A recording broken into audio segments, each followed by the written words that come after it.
এই বড় হওয়া মানেই খুবই প্যারা। এই বড় হওয়া মানেই বাবা মা, ভাই বোন আর 4-5টা লাইফ তোমার উপর ডিপেন্ড করবে। বুঝতে পেরেছো? এই বড় হওয়া মানেই তোমার দায়িত্বটা বেড়ে যাবে। এই বড় হওয়া মানেই পৃথিবী তোমাকে চোখে আঙ্গুল দিয়ে দেখাই দিবে, দেখ তুই একা কি, তোকে একা চলতে হবে। ওকে, এই বড় হওয়া মানেই তোমার লাইফের সবগুলো তোমাকে জঞ্জাল তোমাকে সহ্য করতে হবে। এই বড় হওয়া মানেই তোমার পৃথিবীর যে জঞ্জালগুলো আছে সেগুলো বয়ে নিয়ে সামনে তোমাকে যেতে হবে। এই বড় হওয়া মানেই সমাজ তোমাকে টেনে ধরবে। এই বড় হওয়া মানেই সমাজের মানুষরা তোমাকে কটাক্ষ করবে। এই বড় হওয়া মানেই মানুষ তোমাকে নিচু করে দেখবে।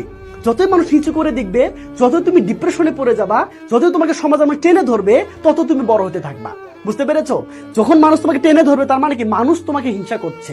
যখনই মানুষ তোমাকে হিংসা করছে তখন তুমি ভাববা তুমি রাইট ওয়েতে আছো, তুমি সাকসেসের একদম কাছাকাছি আছো, মানুষের সেটা সহ্য হচ্ছে না জন্যই তোমাকে টেনে ধরতেছে। বুঝতে পেরেছো?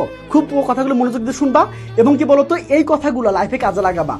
যত টেনে ধরুক, যতই প্রতিবন্ধকতা আসুক, যত ঝামেলা আসুক, ভাইয়া থামিও না। তুমি হামাগুড়ি দিয়ে হলেও তুমি সামনে এগিয়ে যাবা। বুঝতে পেরেছো?